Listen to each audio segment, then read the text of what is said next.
From the peaceful Chesapeake Bay with its blue crabs to the colossal snow crabs 1,300 feet deep under the Bering Sea. Today, we're heading to the US to learn how billions of crabs are harvested, processed, and exported here.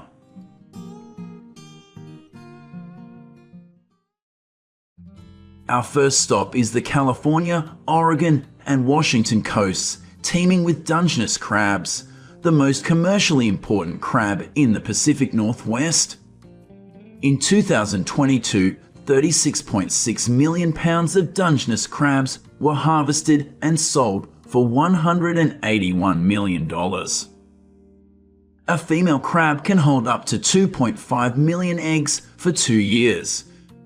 Crabs grow through shedding shells, which turn them from microscopically tiny to this big just after 2 to 3 years. Though Dungeness crabs can actually live up to 8 to 13 years, many are caught at about 4 years old or die from predators and environmental factors. This is why fishery authorities closely monitor crab population dynamics to ensure sustainable crabbing. Dungeness crab fishing season typically runs from November 4th to July 30th, but it's been pushed back 6 years in a row to protect humpback whales, which migrate from California to the breeding grounds in Mexico and Central America in the fall. Crabbing has always been a physically demanding job, but today machines like this Winder and GPS have made the job easier. The crabber's workday starts very early in the crab season. They prepare their boats and head out to the crab traps set yesterday. On the way there, they often prepare baits, which are fish and shrimp scraps. 175 to 500 crab traps are waiting for them every day, so every minute counts. When they reach the first buoy, the brightly coloured thing that marks the trap location, the captain will use the Winder to bring the crab trap up and hand it to the shaker. The shaker will then shake out the crabs and put in new bait. Meanwhile, the culler will sort the harvested crabs. Only male crabs with carapace above 6.25 inches are legal to keep. Female crabs, recognizable by their wider aprons, and small male crabs must be released back into the sea to protect the species. The pot slider will clean the empty trap to prevent algae from forming on the tracks, and then hand it back to the shaker to set traps for the next catch. This process is repeated until the last trap. China is the largest importer of the US Dungeness crabs. According to the National Oceanic and Atmospheric Administration, in 2018, the US exported 2.8 million pounds of Dungeness crabs to China, worth nearly $20 million. When they return to shore, the fishermen will transport the live crabs to processing facilities. They are then neatly arranged in trays, cooked and flash frozen to preserve the freshness of the meat. Some cooked crab will be carefully picked from the shell and canned. Finally, they are packaged and shipped around the world.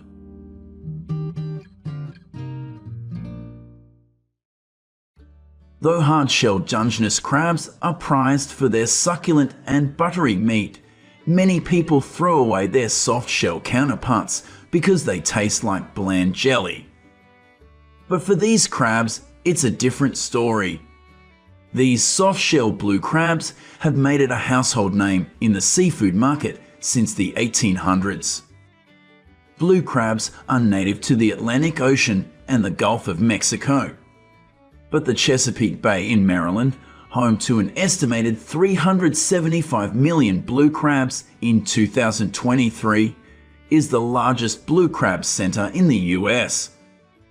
Thanks to the right salinity and water temperature, nearly half of all commercially caught blue crabs are hailed from here since 1976. The official blue crab fishing season starts on April 1st and lasts until the end of the year.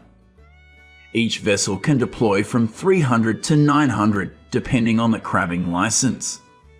In addition to crab traps, commercial blue crab fishermen also use trot lines to harvest these crabs.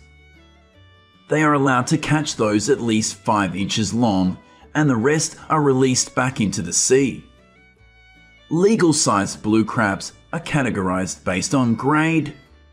Grade 1 male crabs can fetch $4.75 a pound. Grade 2 male crabs are $2.75, while factory-grade crabs sell for around 90 cents a pound. Fishermen also check for firmness and peeler signs. Unlike Dungeness crabs, soft-shell blue crabs are delicious and can be sold for twice the price of hard-shelled blue crabs.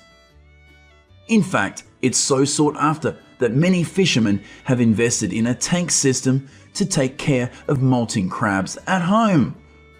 This entire process takes 2 to 3 hours, and within 2 hours after the shed, the new shell begins to harden.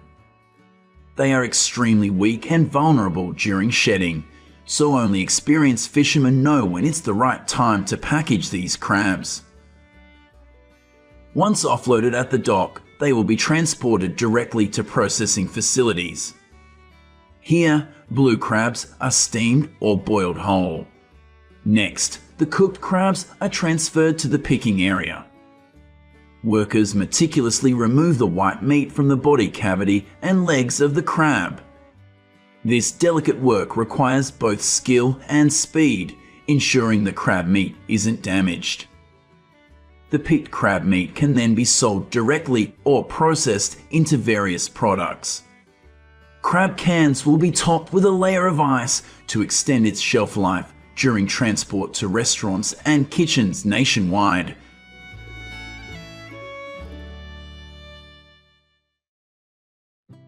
These are snow crabs. They can live up to 20 years under the Bering Sea, Alaska at 39 degrees Fahrenheit. However, the 2018 heat wave increased this seawater temperature by 37 degrees Fahrenheit, creating a domino effect that starved nearly 11 billion snow crabs to death. Typically, the snow crab season runs from July 1st to June 30th. But this devastating loss forced the US to ban snow crab fishing for 2 consecutive seasons to restore snow crab populations by 2029. You see, harvesting snow crabs is a risky job. It is ranked as one of the most dangerous professions in the US.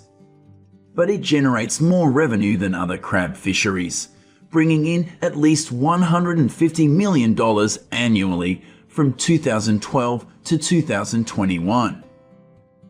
Additionally, since females can only carry up to 100,000 eggs at a time, snow crab fishing regulation is even stricter. In 2020, each vessel was allowed to catch a maximum of 45 million pounds of snow crab, but the catch quota is set annually based on the current snow crab population. Giant snow crab traps baited with herring, mackerel, or squid are thrown into the sea in the morning. After a day lying on the cold seabed, the fishermen pull the traps back onto the boat. Only male crabs with carapaces at least 3.8 inches wide, a size that takes them at least 7 years to reach, are legal to keep. That's why a minimum mesh size of 5.3 inches is set to make sure females and undersized male crabs can return alive to the ocean. After sorting, the caught crabs are immediately placed in tanks of cold seawater to stay fresh, otherwise they must be frozen within 1 hour or they will spoil. According to the National Oceanic and Atmospheric Administration, around 80 million pounds of snow crab have been caught annually over the past 72 crab seasons. The record-setting haul occurred in 1991, when fishermen caught a staggering 325.1 million pounds of snow crab here. Within 72 hours of capture, fishermen must accurately report their catch online to the fishery managers. The harvested crabs are quickly transported to St. Paul, Alaska, home to the world's largest crab processing plant. During peak crab season, they can process 50,000 to 500,000 pounds of crab a day. As the live crabs are put on this conveyor belt, they are killed automatically. These machines can handle 40 crabs per minute. Then, the crabs are separated from their main body, with only the legs and other edible parts retained. Once the parts are separated by grade based on size, they are placed in containers, each holding about 45 pounds. Each container is cooked for 18 minutes at 210 degrees Fahrenheit. After cooking, the crabs are cooled and dipped in a 92% saltwater brine at between 0 and 2 degrees Fahrenheit. Finally, they are soaked in fresh water to lock in the natural flavor and moisture for up to 2 years. The crabs are then moved to the packaging area, where 45 pounds of crab are put into bags and cardboard boxes. The boxes are stacked and placed in giant freezers. They can complete 6,000 to 8,000 boxes in a single day. To accomplish all this work, they require a workforce of 320 people. The cold ocean gives snow crab its signature sweet flavor sought after worldwide. China, Japan, and Vietnam are the biggest import markets for snow crab, with each country placing around 3.3 million pounds of orders in 2021.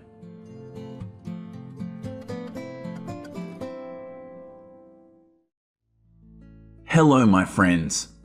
During the winter holidays, this is a good time to consider a table full of hearty oyster dishes. Oysters have held an important place on our dinner tables for centuries.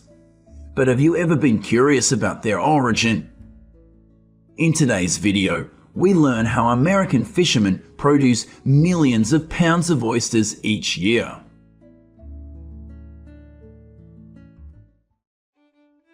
In 2023, the United States will produce 45.3 million pounds of oysters worth about $221 million. Oysters are typically produced in one of 3 different ways: natural, managed, and farmed. Natural oysters grow and reproduce without human intervention and are generally available for harvesting by anyone with the appropriate license. In contrast, managed oysters are monitored by harvesters, who periodically scrape the layers to reduce aggregation. For farmed oysters, fishermen often use traditional methods. They transport immature oysters to artificial beds where they continue to grow.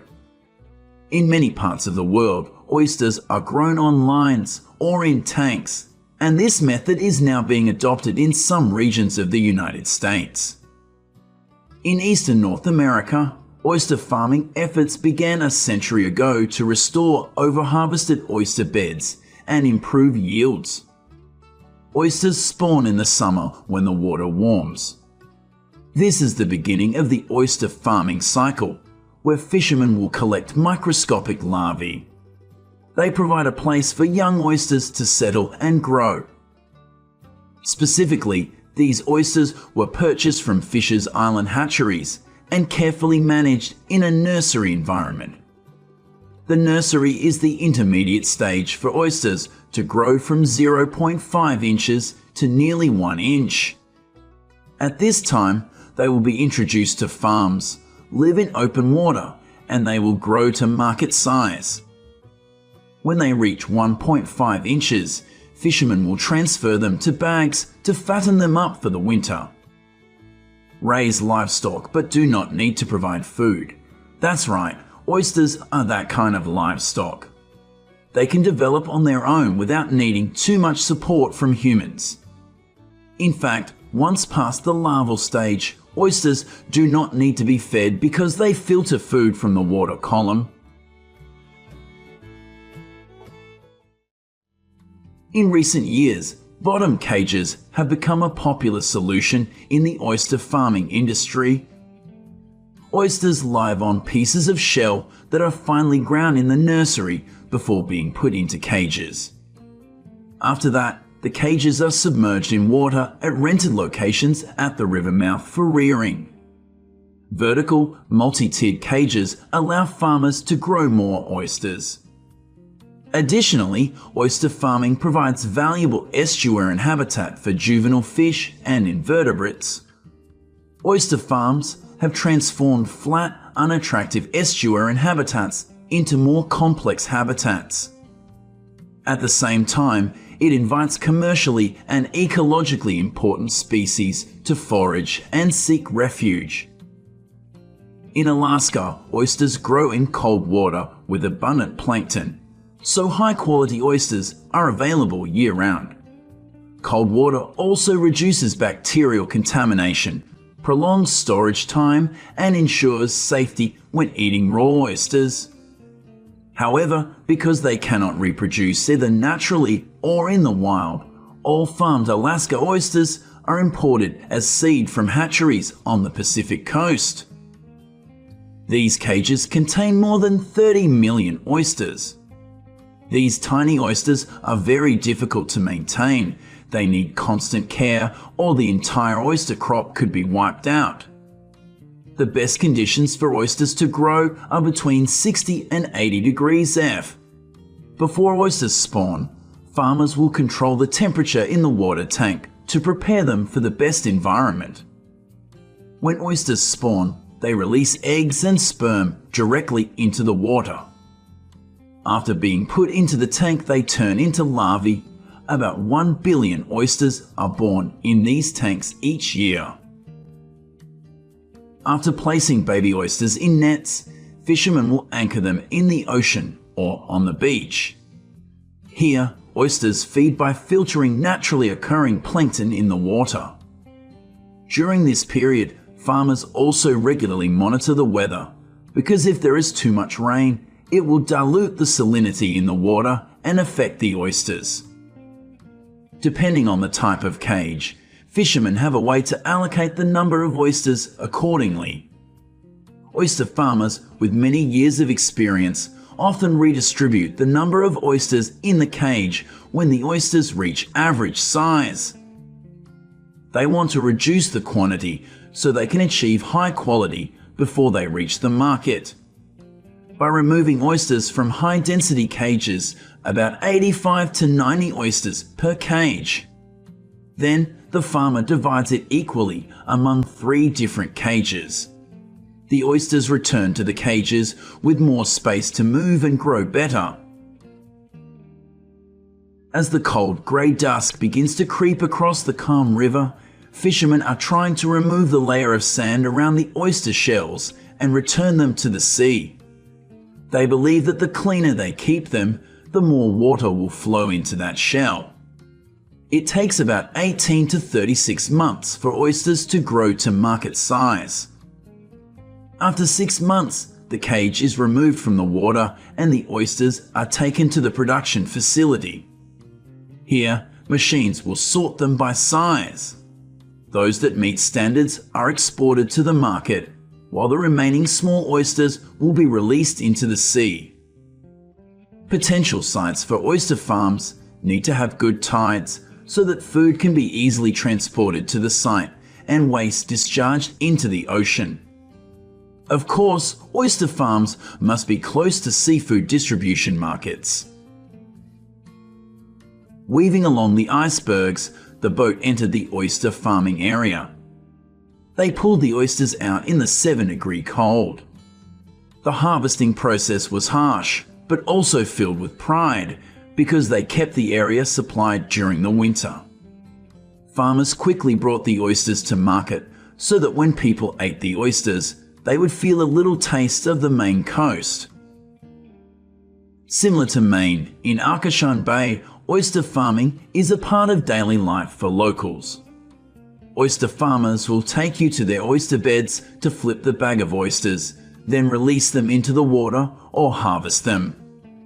Sounds easy, right? But in reality, this work is quite difficult. Oyster farmers have to spend hours underwater, rotating the oyster cages manually. Some oyster farmers have used technology to do this effectively. This idea also allows farmers to harvest more easily. They just stand on the boat and open each cage one by one. After decades of processed oysters, eating fresh oysters in the shell is increasingly popular. Like wine, oysters are famous for taking on the characteristics of the surrounding climate. So that's great if you live in New England and love oysters. New England oysters grow from cold, fertile waters, which gives them a particularly pleasant, umami-filled flavor. Now let's go on a journey to catch these natural oysters. At about 5:30, when it was not yet dawn, he set off, deciding to follow the GPS to look for oyster beds to exploit. Similar to a gentle warm-up, before the sun even appeared, he harvested the first batch of oysters. The work went on continuously until about 12 o'clock. He drove the boat back and sold them. Interestingly, oysters cannot move. Not a jot. They float down the stream, cling to rocks, and stay there for life, if all goes well. The oyster has a rich flavor, conveying the crisp, fresh saltiness of its pristine environment. In addition to being delicious and nutritious, oysters also play a role in maintaining healthy ecosystems. They filter their food, removing particles and pollutants such as excess nitrogen from the waters where they live. Additionally, because oyster larvae survive by clinging to hard surfaces, oysters also help rebuild coral reefs. The sun was setting, and he steered his boat in a slow circle in San Antonio Bay before harvest. Fishermen began pulling up traps, chopping small blocks of oysters with axes and sorting them right on the boat. They make most of their money in a year by harvesting oyster reefs. In April, the oyster season ends with exciting activities. It was the last week of the fishing season, and they needed to move faster, getting bigger hauls of oysters. In 2023, the state allowed each oyster boat to haul about 50 bags or crates per day. They must implement that quota to protect markets and resources. Unlike oyster farming, oyster fishing is based on luck. Natural oysters will also not have the same appearance and size as farmed oysters. But in return, oysters grown in a natural environment bring a different flavor. At the same time, fishermen do not have to spend huge costs on raising livestock. Once the oysters are harvested, it's a race against time to get them safely to consumers. Quality oysters are washed, tagged with ordering information, and canned. Besides, fishermen will add ice and place them in the cooler for about 2 hours to meet FDA guidelines. Trucks will transport them to stores and distributors across the United States. Finally, they appear on the dinner table like this, and you can pay 40 cents to enjoy each oyster.